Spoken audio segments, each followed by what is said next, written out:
Hello, my name is Catherine Sofel. I am a registered dietitian and I also have a master's degree in nutrition as well. Today I will be going over the renal diet for long-term care facilities.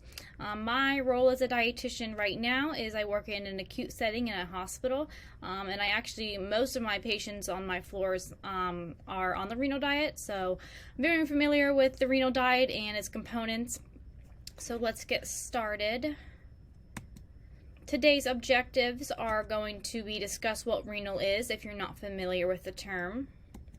We will go over the medical conditions for the renal diet, who needs to be on the renal diet, the role of nutrition in managing conditions associated with the renal diet, and the nutritional parameters of renal diet.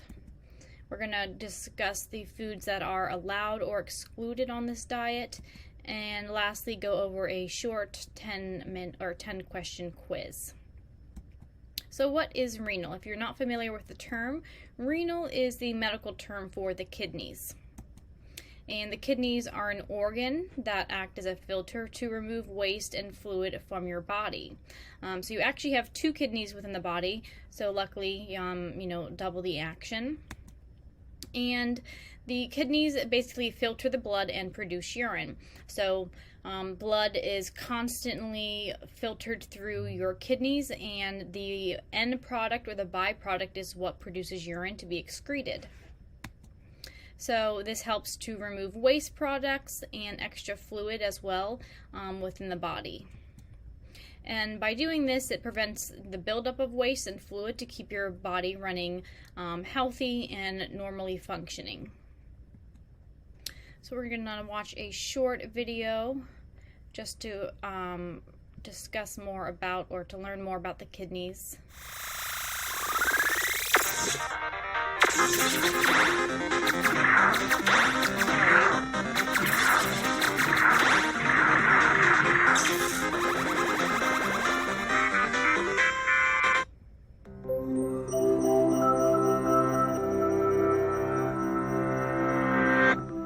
It's a hot day, and you've just downed several glasses of water, one after the other.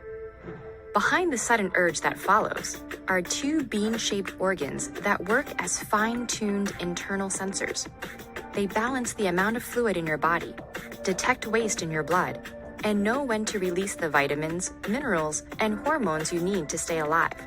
Say hello to your kidneys. The main role of these organs is to dispose of waste products and to turn them into urine. The body's 8 liters of blood pass through the kidneys between 20 and 25 times each day, meaning that together, these organs filter about 180 liters every 24 hours. The ingredients in your blood are constantly changing as you ingest food and drink, which explains why the kidneys need to be on permanent duty. Blood enters each kidney through arteries that branch and branch until they form tiny vessels that entwine with special internal modules called nephrons. In each kidney, 1 million of these nephrons form a powerful array of filters and sensors that carefully sift through the blood. This is where we see just how refined and accurate this internal sensing system is. To filter the blood, each nephron uses 2 powerful pieces of equipment, a blob-like structure called a glomerulus, and a long stringy straw-like tubule. The glomerulus works like a sieve, allowing only certain ingredients, such as vitamins and minerals, to pass into the tubule. Then, this vessel's job is to detect whether any of those ingredients are needed in the body. If so, they're reabsorbed in amounts that the body needs so they can circulate in the blood again. But the blood doesn't only carry useful ingredients.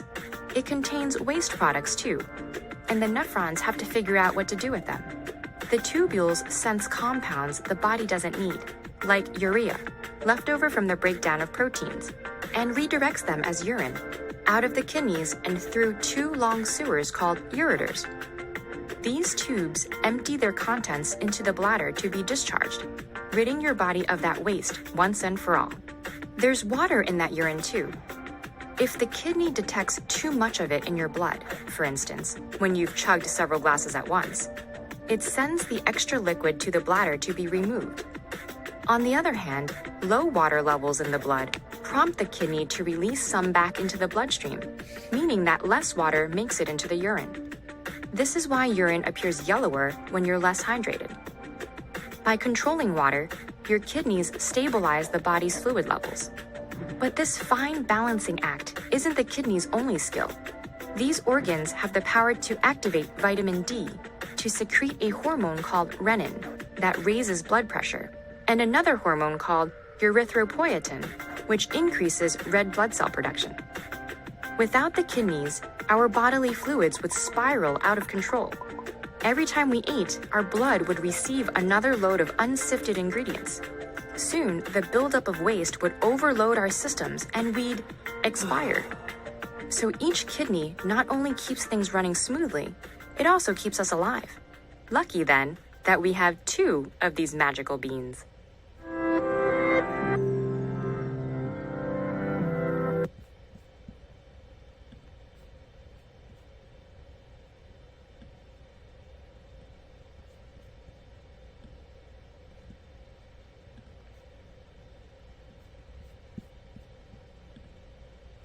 Okay, so that kind of went over what the kidneys do, their job, and how they function and the important role that they play in the body. So what is chronic kidney disease? Chronic kidney disease is a progressive disease in which the kidney function worsens over time. So as we could see the important role that the kidneys play in that video, when we develop chronic kidney disease, the kidney's function starts to worsen and they're not able to function properly. So eventually this leads to kidney failure or end-stage renal disease, complete kidney failure. And when this happens, a patient is going to require dialysis, which is an external form of filtration the person would need to, acquire in order to reduce the buildup of waste, get rid of the extra fluid within the body, because when kidneys fail or they have, get to this late stage of kidney failure, the body is not able to produce any urine or very small amounts of urine. So, all that extra fluid and waste that would normally be excreted the urine, a patient is not able to urinate, so it builds up in the body. And then, so the dialysis is an external mechanism to help.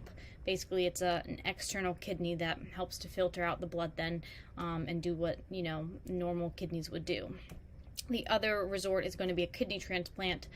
So either of these, treatments is going to be necessary in order for an individual to continue to live when they get to end-stage renal disease. So there are 5 stages of chronic kidney disease, and these stages are going to be based off of how well the kidneys can filter waste and help and filter the extra fluid out of the blood to produce urine. So we have stage 1, which is going to be very mild damage, and then we get up to stage 5, which is complete kidney failure. And stage 5 is typically when a person is going to require dialysis or a kidney transplant. So these stages of chronic kidney disease are based off of how well the kidneys can filter the blood and remove waste and fluid. So as I mentioned, stage 1 is going to be very mild damage. 90% of the kidneys are still functioning, so typically very normal function still. Stage 2 is going to be mild loss of function, looking at anywhere between 60 to 89% of the kidneys are functioning properly. Stage 3 is going to be more moderate to severe loss of function, anywhere from 30% to 59% of the kidneys are functioning. Stage 4 is going to be a severe loss of function, looking at less than 30% of the function of kidneys are working properly. And then we get to stage 5, which is less than 15% function. So at this point, this is going to be end-stage renal disease or kidney failure. And as I mentioned, an individual would either need dialysis, which is the external filtration system that someone would need to be hooked up with, or they would need a renal transplant. So typically patients are going to require dialysis in order to continue to be able to live. So the causes of chronic kidney disease, there are several causes. However, the two main causes of chronic kidney disease are going to be diabetes, which accounts for about 42% of the causes, and then hypertension, also another large proportion, 28% of this. And this is because if you remember the diabetes presentation, when we have diabetes or uncontrolled blood sugars, that blood is, has more glucose in it, and it makes the blood basically thicker and extra glucose that the body does not need. And so because it's in the blood, the kidneys are constantly filtering the blood. Even as we speak, we don't even know what's going on, but it's just a continuous process that blood is always flowing through the kidneys. And so if the blood has extra glucose in it, eventually the little nephrons within the kidneys that are helping filter out the blood, they become basically, it's like gunk. So the glucose creates this gunk within those nephrons within the kidneys, and they start to fail because of all the extra blood sugar that is in the kidneys. So that is why, if someone does have diabetes, it is extremely, extremely important to make sure that their blood sugars are within normal ranges, and to prevent, the further, worsening of kidneys with uncontrolled diabetes. And then hypertension also, accounts for almost 30% of the chronic kidney disease factors, and this is because hypertension is going to be that high blood pressure. And so when we have high blood pressure, it damages the vessels within the body, including the blood vessels within the kidneys. So over time, when our blood pressure is increased, day on and day forth, it begins to damage the blood vessels within the kidneys, and they're not able to work properly. So diabetes and hypertension are going to be the two main causes of chronic kidney disease. And then we also have heart disease, which is going to be another risk factor. Heart disease, again, is, caused by having extra cholesterol and triglycerides within the body, so extra components of fat that's filtering in the blood. And so when that extra fat is going through the kidneys, that can also, be dangerous to have extra fat levels in the blood that the kidneys have to filter out. And then another factor is going to be other factors such as an autoimmune disease that can be damaging to the kidneys.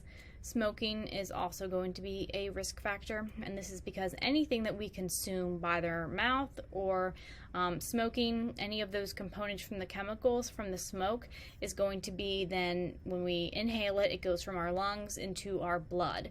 And so when our blood is filled with chemicals such as, tobacco or any of the other chemicals that come from cigarettes, it remains in the blood, goes from the blood to the kidneys. The kidneys are then filtering out the components of, that comes from tobacco or the other chemicals within cigarettes. And over time, these chemicals and components can be damaging to our kidneys when it constantly has to filter out those chemicals. And another cause is going to be obesity.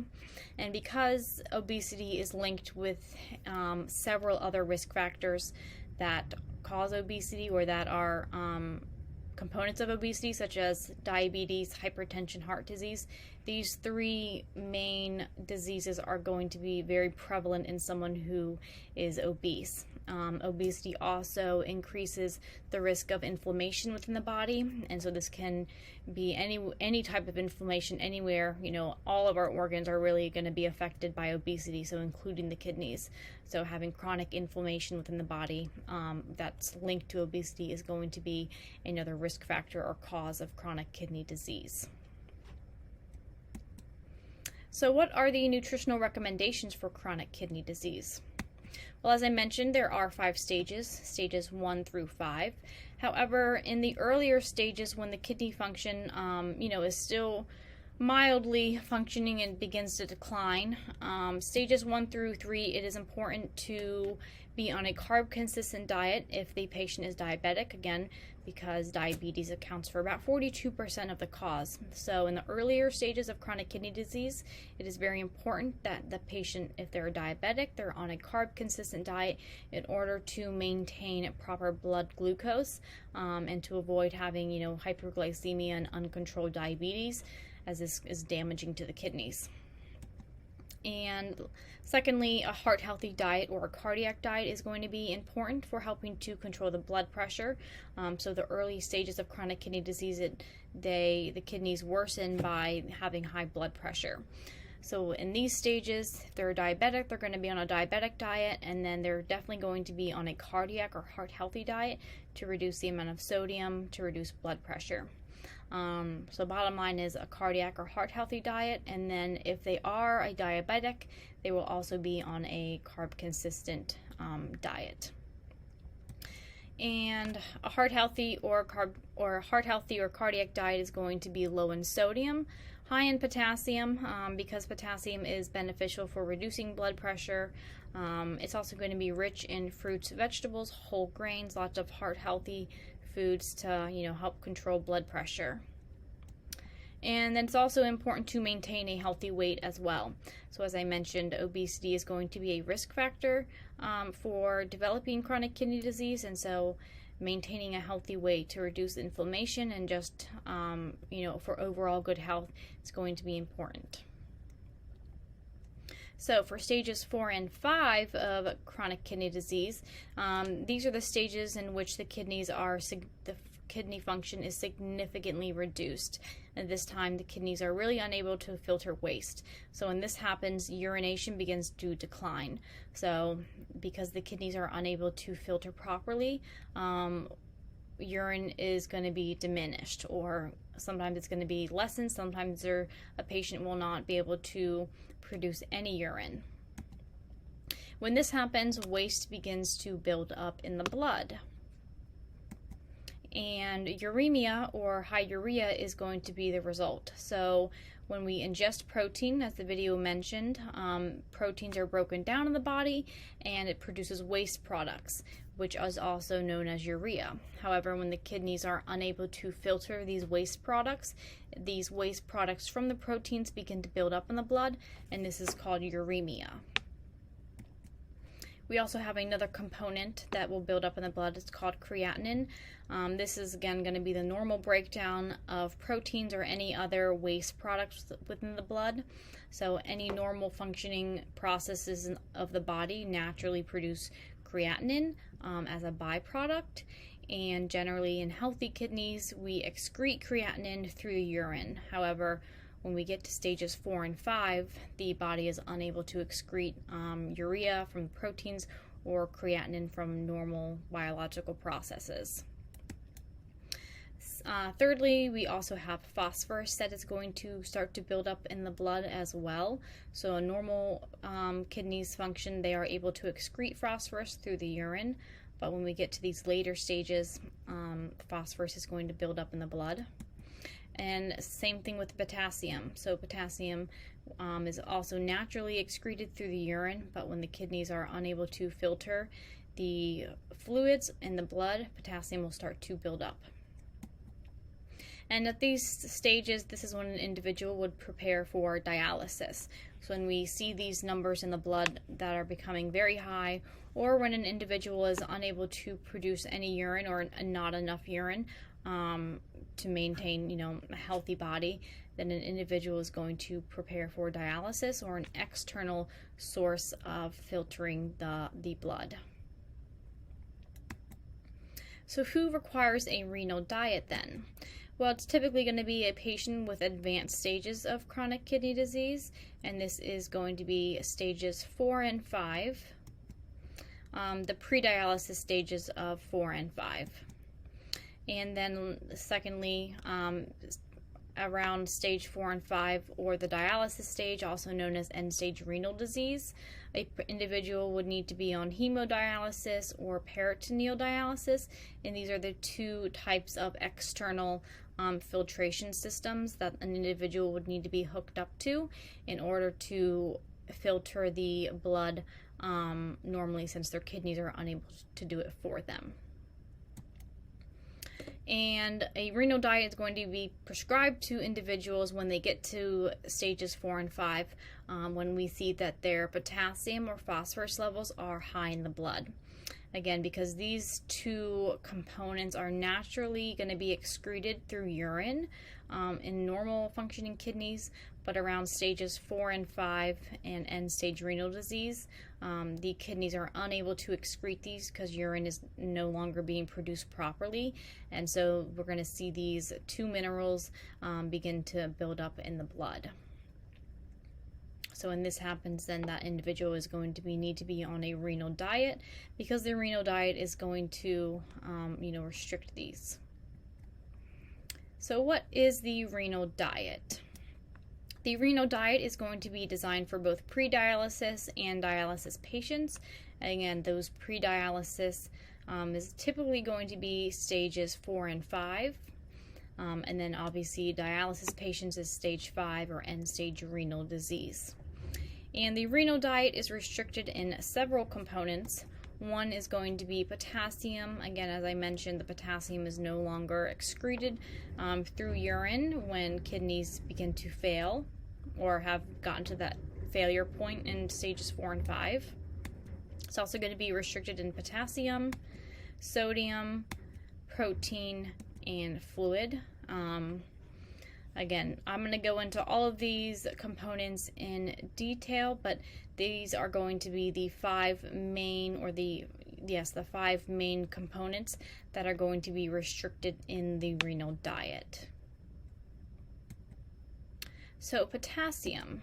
Potassium is a mineral and an electrolyte, and it is necessary for the body to function properly, and it is consumed by foods that we consume.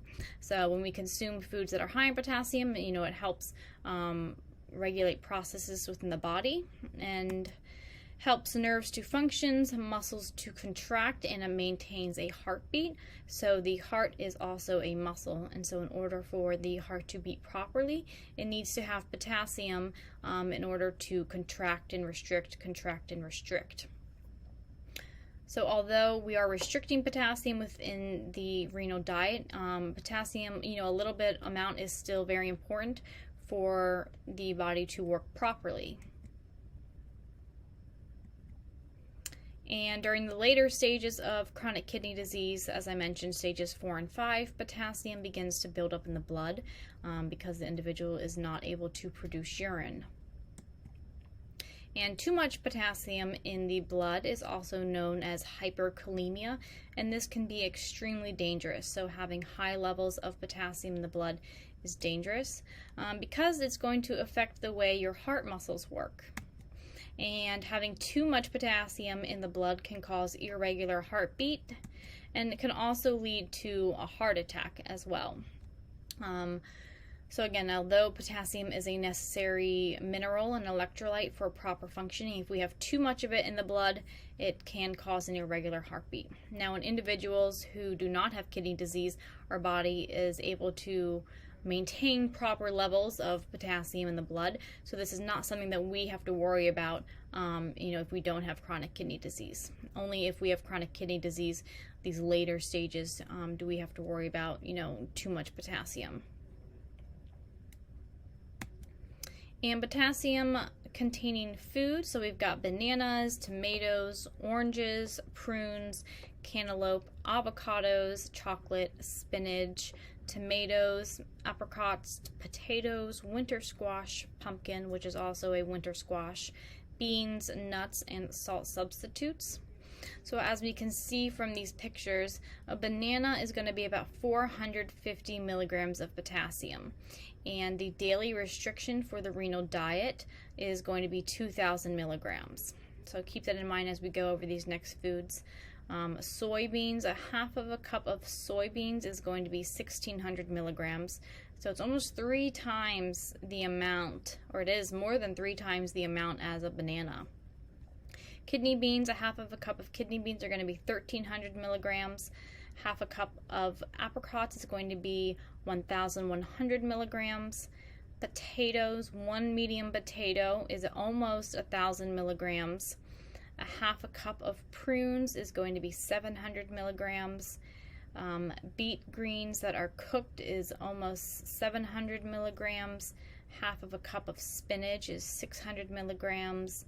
A medium squash is about 500 milligrams, and then a half of an acorn squash, which is a winter squash, is going to be 500 milligrams. So most of these food items, actually all of them, are even higher than a banana. And again, the total allotment typically for the renal diet is going to be 2,000 milligrams per day. So as you can imagine, if one person, if someone on the renal diet eats one potato, they're at almost half of their allotment for potassium for the whole day. So that's why it's very important to restrict these amounts, because again, having too much potassium in the blood when someone with kidney disease can't properly filter it can be extremely dangerous for the heart and cause heart attacks. So very important that we are mindful of not consuming these foods or having a controlled amount of the potassium on the renal diet. Phosphorus is the second most plentiful mineral in the body. And phosphorus is important because it helps keep your bones strong. It is involved in several processes within the body for energy creation. It is important for muscle movement and the repair of tissues and cells. However, during the later stages of chronic kidney disease, stages 4 and 5, phosphorus begins to build up in the blood, as I mentioned, because the kidneys are not able to produce urine and excrete it properly. So when we have high levels of phosphorus in the blood, this is also known as hyperphosphatemia, and this can be extremely dangerous, just like having hyperkalemia or high potassium in the blood.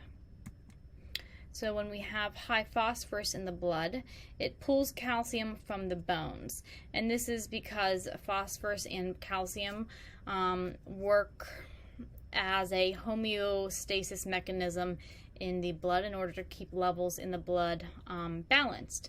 So when we have high levels of phosphorus, it's going to want to pull calcium from the bones and pull it into the blood to equal out the ratios. And when we're pulling calcium from the bones are going to become very weak, and this can increase the risk of fractures if someone falls, increase the risk of osteoporosis. So it can be very dangerous if we're not, keeping the phosphorus levels within normal range. And increasing the blood calcium levels in the blood can also cause calcium to deposit in blood vessels.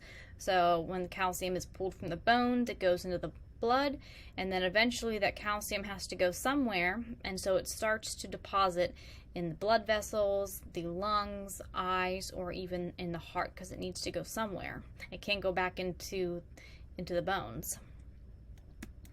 And when these deposits start to, deposit or accumulate in the blood vessels or the heart, this can increase the risk of heart attack, stroke, or even death.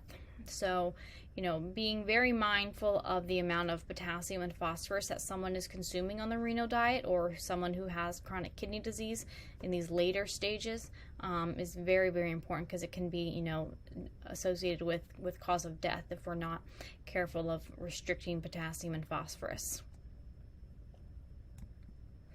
And hyperphosphatemia, or having high phosphorus in the blood, there are physical signs of it as well. So someone who has high phosphorus in the blood, they may be experiencing muscle cramping, they may have some numbness or tingling in their hands or their feet and legs. And then the most obvious sign of having hyperphosphatemia, or high levels of phosphorus in the blood, is going to be an itchiness or a rash. So if you see someone itching a lot or has a rash and they're on the renal diet, this may be a sign that they still do have too much phosphorus in the blood. And the phosphorus containing foods are going to be wheat products, dairy products, so milk, eggs, cheese, yogurt. Not eggs, exclude that. Quinoa, lentils, peas, beans, meat products, nuts, dark soda, so Coke, Pepsi, root beer, Dr. Pepper, iced tea, and this is because when iced tea is packaged, a lot of times phosphorus is added to that packaging and added to the tea in order to preserve it. Bran cereal as well is going to be higher in phosphorus. It's going to be a wheat product. Poultry and fish. Poultry and fish and meat products in general are going to be higher in phosphorus because a lot of times phosphorus is added to these to preserve it and to keep it fresh, just like the iced tea. And then baked foods such as muffins and breads, the leavening process and the components that are added to these breads so that they become heightened and leavened, typically has phosphorus as an ingredient that is added. So sodium and fluid, as I mentioned, sodium and fluid are going to be restricted, and this is because when we get to these later stages of chronic kidney disease 4 and 5, urine is not able to be produced properly, and so when the blood is not able to be filtered and get rid of extra fluid, it starts to build up in the body, and so an individual might have swelling of the hands, feet, and face. This is known as edema. It's going to be, fluid overload or extra fluid within the body. It can also accumulate in the lungs, so having extra fluid in the lungs can cause shortness of breath. And then having, extra sodium in the blood or sodium in general, when we consume salt, it's going to raise our blood pressure, and this is going to put extra strain on the heart. So definitely important that we are restricting sodium and fluid. Sodium and fluid actually go hand in hand. So when we consume sodium or salty foods, our body, retains fluid to help equalize out those numbers. And so someone who's not able to excrete extra fluid through urination, it's very important to restrict these two components. So foods that are going to be high in sodium are going to be salt, obviously, table salt, or any other seasonings that have salt. Pickled foods, soy sauce. So soy sauce is extremely high in sodium. About 1 tablespoon has more than 500 milligrams of sodium. Soups as well, very high in sodium. The soups that are going to be served in facilities are going to be low sodium soups. Pizza, very high in sodium, from the cheese that's high in salt, and then pasta sauce is also extremely high in sodium. Fried foods, gravy, olives that are salted because they're going to be a pickled food item, bacon, ham, deli meats. So lots of times a lot of salt is added to these bacon and ham foods for preservation. Salad dressings, most salad dressings for 2 tablespoons has more than 500 milligrams. Marinades as well, very high in salt. And then extra snack foods that do have salt added to them are going to be all high in salt and something that definitely needs to be restricted. So protein, the amount of protein that's going to be restricted is going to vary from facility to facility, and we'll discuss that more in detail. However, the reason why protein is restricted is because when we eat protein, the breakdown of protein creates these waste products, and typically normal functioning kidneys are able to excrete these waste products through the urine. But again, when we get to these later stages of chronic kidney disease, these waste products are no longer able to be filtered, and they're not able to be excreted because the urine is not being produced properly. So again, they're normally eliminated by the kidneys, but in these later stages when the kidneys are in failure, the waste products are going to build up in the blood. And this is also known as uremia. So the buildup of these waste products in the blood is uremia, and there are specific signs and symptoms that a patient may show if they do have uremia. So extreme tiredness or fatigue, altered mental status, leg cramping, poor appetite, headache, and nausea and vomiting. So when an individual is in the late stages of chronic kidney disease and they're on dialysis, again, that external mechanism to filter the blood, it's not uncommon for someone to have these signs of of uremia. And this is because dialysis, typically someone's going to be on hemodialysis, which is going to be every other day. So it's either going to be, their schedule is Monday, Wednesday, Friday. So then they wouldn't have dialysis on Tuesdays, Thursdays, and Saturdays and Sundays. So an individual is going, 1 to 2 days without dialysis. And so as these waste products begin to build up in the blood, our body is not naturally supposed to have these waste products, and so it's not uncommon that someone is going to experience tiredness, altered mental status, a poor appetite, headache, nausea, and vomiting, because generally, if you have waste in your blood, you're just not feeling well. So not uncommon to see these signs and symptoms in someone who does have chronic kidney disease in the later stages of 4 and 5. So the renal diet, this is going to vary from facility to facility, as I mentioned, but generally speaking, the diet is going to be anywhere from 1,600 to 1,800 calories per day. The total fat is typically going to be less than 30% of fat from the total calories. Saturated fat is going to be limited. If you remember from the cardiac or heart healthy diet information, the saturated fat is going to be that not so healthy fat in our diet, so we really want to eliminate it or reduce it as much as possible. So having less than 7% from the total calories is important. Carbohydrate amount, CHO, is going to vary, but typically a general diet is going to be around 50% from carbohydrates. Protein, again, is going to vary from facility to facility. I've seen anywhere from 60 grams on the renal diet up to 80 grams on the renal diet, so it's going to vary from facility to facility. But again, if someone is on the renal diet, especially if they're not already on dialysis, it is important to make sure that we're not giving them extra protein, because we don't want extra protein in those waste products from protein breakdown to build up in the blood and worsen someone's feeling or their uremia in the blood. K plus is potassium, and again, this is going to be restricted, varies from facility to facility, but generally less than 2,000 milligrams per day. And if you remember the slide with all of the foods that had potassium, bananas had about 450 milligrams, and soybeans had 1,300 milligrams, I believe. So, and if 2,000 is your limit, it's very important to limit the amount of foods that have potassium in them. Sodium is going to vary from facility to facility. Typically, we want less than 1,500 milligrams in order to reduce, blood pressure, high blood pressure, and reduce the fluid accumulating in the body as well. And lastly, phosphorus is going to be restricted, typically less than 1,000 milligrams per day. So here is a sample menu. For breakfast, an individual may have scrambled eggs, grits, turkey sausage, pear halves, and coffee.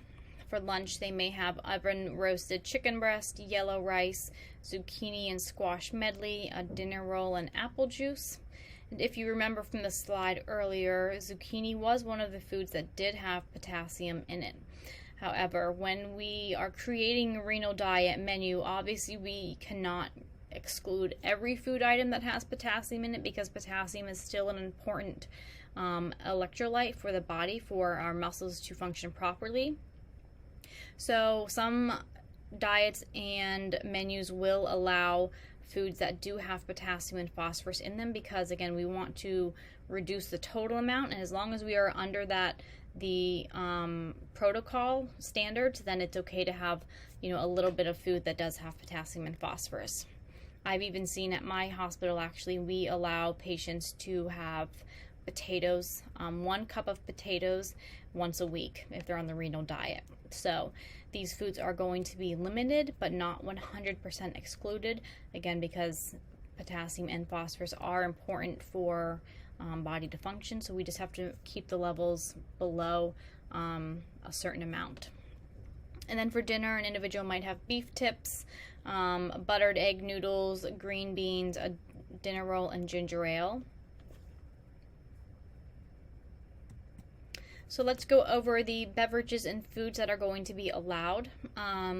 Some of the foods are going to be completely excluded. Some of them are going to be, again, limited. Depends on the facility. So I'll kind of differentiate which ones are going to be completely excluded, typically, and which ones are maybe just be limited. So foods allowed or drinks allowed are going to be apple juice, cranberry juice, coffee, tea, and clear sodas. Clear sodas are going to be Sprite, Sierra Mist, ginger ale. And the beverages that are going to be completely excluded are going to be dark sodas, and this is because dark sodas such as Pepsi, Coke, Dr. Pepper, and root beer have a lot of phosphorus in them. Mountain Dew as well, Kool-Aid, iced tea, both have phosphorus that's going to be added to them for preservation purposes. Orange juice, oranges or orange juice do have a lot of potassium. Prunes and prunes juice has potassium. Same thing with tomatoes and tomato juice has a lot of potassium. And lastly, Gatorade or sports drinks is going to be excluded. If you know Gatorade, it has both salt and potassium that's added to it in order for repletion of electrolytes. However, if someone's on the renal diet, we're trying to, reduce the amount of sodium and potassium, so we don't want to replenish that by giving them Gatorade or sports drinks. Next, we have cereals, breads, and grains. And I'm going to discuss the foods that are allowed and then foods that are going to be either excluded or limited entirely. So we have white bread, white bagels, hamburger buns. Again, reducing the amount of wheat products that's allowed on the diet is going to be important because wheat does have phosphorus in it. English muffins are allowed, rolls such as dinner rolls, tortillas, unsalted saltine crackers, cereal, cooked grits, cream of wheat, pasta, rice, and popcorn are all going to be allowed. The foods that are going to be excluded are going to be these quick breads, so biscuits, muffins, cornbread, pancakes, and waffles. Again, because the components that are added to these quick breads to help make them fluffy and rise has phosphorus and potassium as an additive. So we don't want to, give a patient these foods that have this component in them. And then the one serving per week, again, is going to vary from facility to facility. Some facilities may restrict these entirely. Some facilities do allow one serving of these per week. So brand cereals is like a wheat cereal. Bulgur is going to be a wheat, oatmeal, and granola. Granola is made from oatmeal. So limiting these typically to one serving per week is going to be allowed. Vegetables, the vegetables that are going to be allowed that are lower in potassium and phosphorus are going to be corn, cucumber, eggplant, lettuce, okra, onions, turnips, zucchini, broccoli, cabbage, cauliflower, snow peas, carrots, and peppers. Foods that are going to be excluded entirely are going to be tomatoes, tomato sauce, pasta sauce, pizza sauce, tomato juice, because all of these have tomatoes are very high in potassium. Tomato sauce and tomato juice are high in potassium, and they're also going to be very high in salt as well. And then winter squash and pumpkin, so pumpkin is a winter squash, is going to be limited because of the potassium that's in it. It's going to be excluded. Again, this is going to vary from facility to facility. Some facilities may restrict potatoes and sweet potatoes entirely. As I mentioned, my facility does. We just actually began last week. We are allowing patients to have 1 cup per week of potatoes and sweet potatoes if they are on the renal diet. So some facilities may allow 1 cup per week. Some may exclude all potatoes entirely. Spinach, collard greens, and Brussels sprouts are gonna be about 1 cup per week. This is going to vary from facility to facility, but generally speaking, patients are allowed about 1 cup per week. Next, we have fruit and fruit juices. So the fruits that are going to be allowed is going to be applesauce or apples, canned pears and canned peaches, or fresh ones as well if they have them. Strawberries, blackberries, pineapple, tangerine, blueberries, apple cider, cranberry juice, and pineapple juice. The fruit and fruit juices that are going to be entirely excluded. So all of these are all going to be excluded. They're not going to be limited at all. We have cantaloupe, honeydew, bananas, oranges or orange juice, prunes or prune juice, grapefruit or grapefruit juice. These are going to be excluded entirely. And then sometimes watermelon, again, depends on the facility. 1 cup of watermelon may be allowed to be given per day. Could depend, could be 1 day, could be 1 time per week. It's going to just depend on the facility. And then dairy is also going to be restricted because dairy does have phosphorus in it. So milk that is going to be allowed to be given is going to be fat-free, 1%, 2% milk. Some facilities do allow whole milk as well, depending on the facility. So regardless of that, it's going to be about 1 cup per day is going to be the allotted amount. Yogurt is going to be about 1 cup per day. Cream cheese, so if a patient has a bagel, they are going to be allowed to have 2 tablespoons of cream cheese, which is typically the packets of cream cheese that are given. Parmesan cheese and Swiss cheese are lower in phosphorus compared to other types of cheeses, so these are going to be the cheeses that are going to be allowed to be given on the renal diet, typically about 1 serving or 1 ounce. And vanilla pudding is also going to be allowed. Foods excluded, as you can see from this list, lots of chocolate foods are going to be excluded. So in general, chocolate is high in phosphorus, and so it definitely has to be excluded. So chocolate milk, chocolate pudding, cocoa, hot chocolate, all of these chocolate containing food items are going to be excluded. Eggnog will also be excluded. American cheese and cheddar cheese are going to be the 2 cheeses that are going to be higher in phosphorus in general. So when giving a patient an option for cheese, Parmesan and Swiss cheese are typically going to be the ones that are going to be allowed, and not American or cheddar cheese. Ice cream and frozen yogurt is also going to be limited or excluded. Again, depends on the facility. The total allotment, of phosphorus for the day will kind of determine how much of these items or how often they are able to be given. But on a general basis, these aren't just going to be free choices allowed to be given to patients on the renal diet. Meat and meat substitutes, so chicken, lean red meat. So if you remember from the menu, beef tips are going to be, a lower fat red meat option. Steamed shrimp, canned tuna in water, scrambled eggs are going to be allowed.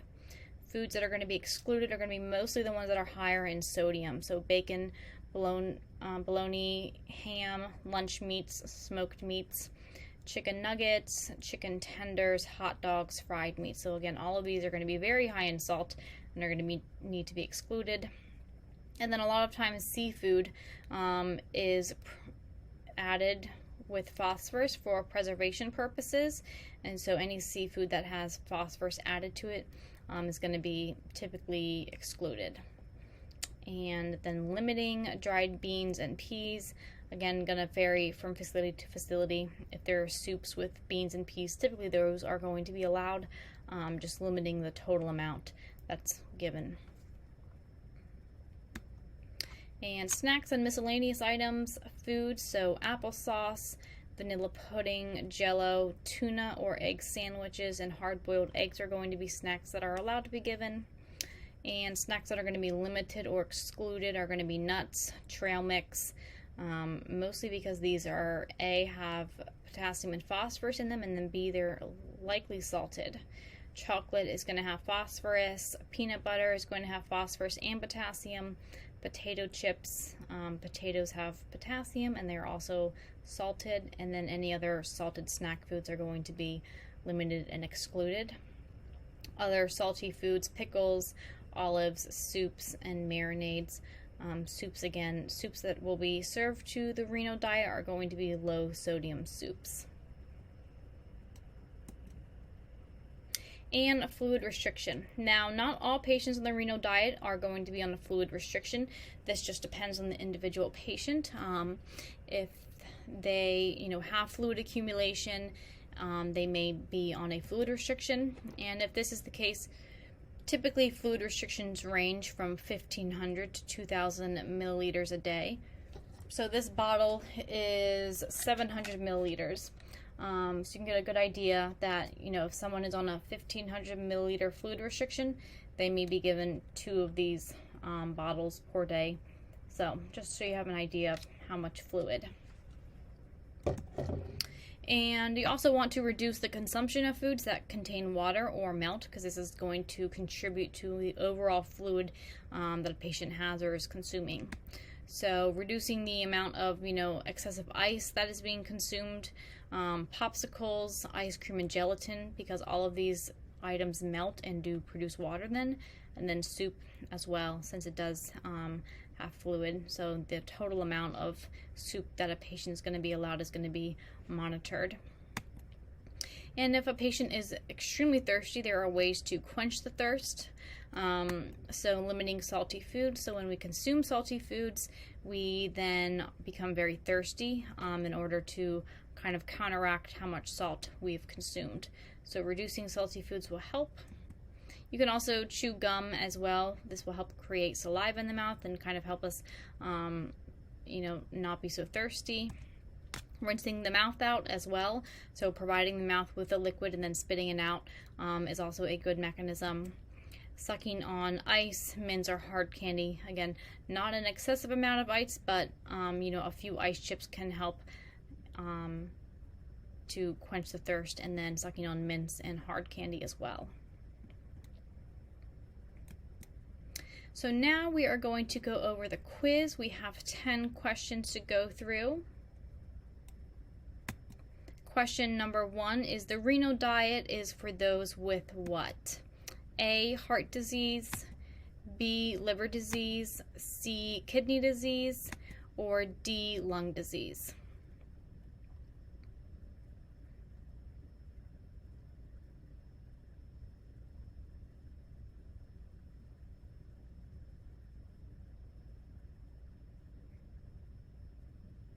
So the answer is C, kidney disease. Remember, renal is the medical term for kidneys, so someone with chronic kidney disease, in these stages 4 and 5 is when the renal diet is going to be given. Next question, the renal diet restricts what? A, sodium, B, potassium, C, phosphorus, or D, all of the above.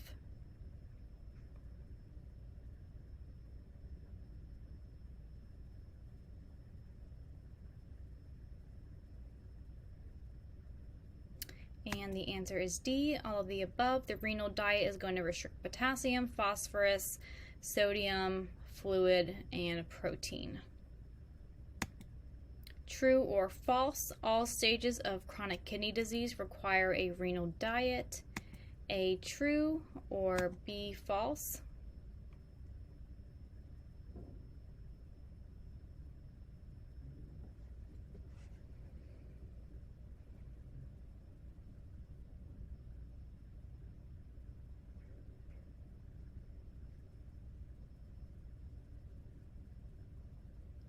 The answer is B, false.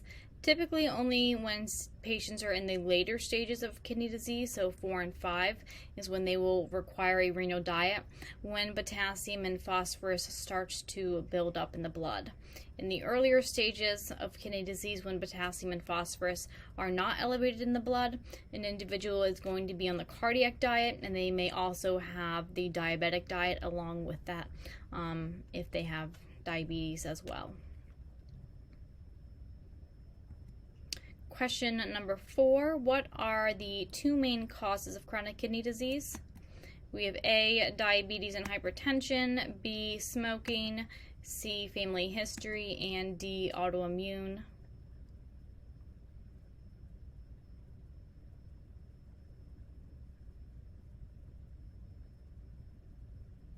Select all that apply.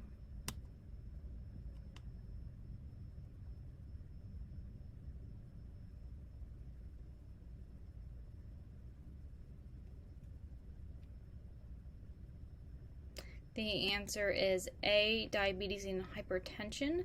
So diabetes accounts for about 42% of the causes of chronic kidney disease, and hypertension is going to contribute about 28% of the causes. So with both of those combined, more than 50% of individuals with chronic kidney disease develop it from diabetes and hypertension.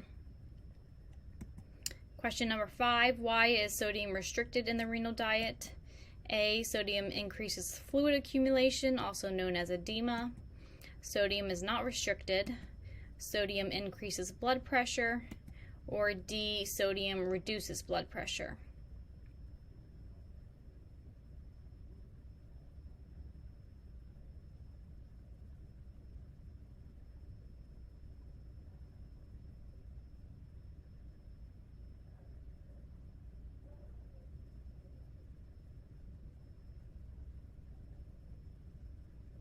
The answer is, or E, A and C. The answer is E, A and C. So sodium is restricted in the renal diet because A, sodium increases fluid accumulation or edema, and C, it also increases blood pressure and worsens kidney disease. Question number 6, what beverages are not allowed on the renal diet? We have A, Pepsi and orange juice, C, coffee and apple juice, C, Sprite cranberry juice, D, 1% and ginger ale.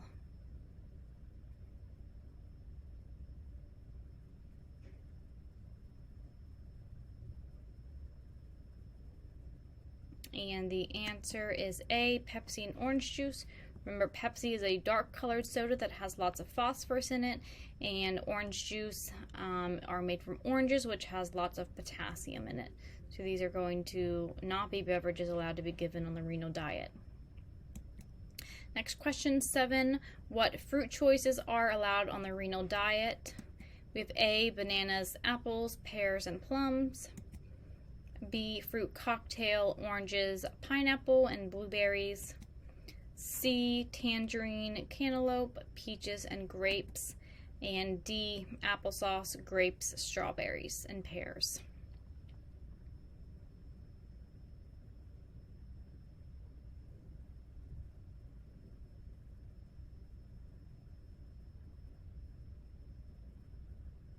The answer is D, applesauce, grapes, strawberries, and pears. And that is because in letter A, bananas are not able to be given. In B, oranges are not able to be given. And then in C, cantaloupe is not able to be given. So the only fruits that all can be given are applesauce, grapes, strawberries, and pears. Question 8, what vegetable choices are limited on the renal diet? We have A, peppers, B, corn, C, potatoes, or D, cucumbers.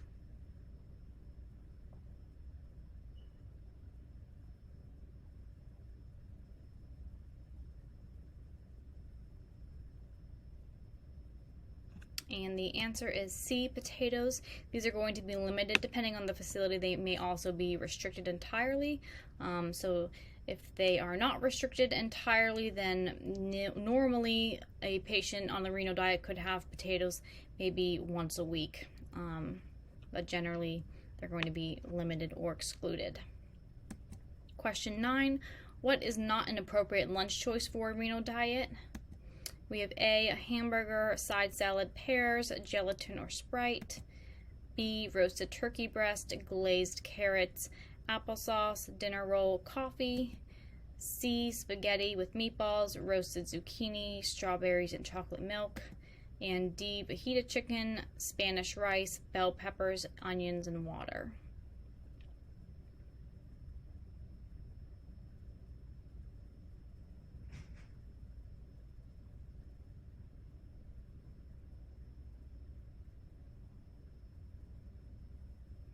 The answer is C. That is because spaghetti is going to be made with sauce, the red sauce, and that sauce is going to be made from tomatoes, which is going to be very high in potassium and sodium. And then chocolate milk is also not a beverage allowed because of the phosphorus in both the chocolate, the phosphorus in the chocolate. So answer C is not a dinner or a lunch that would be able to be given on the renal diet. Last question. We have 10. What is not an appropriate snack choice for the renal diet? A, applesauce, B, trail mix, C, hard-boiled eggs, and D, a tuna sandwich.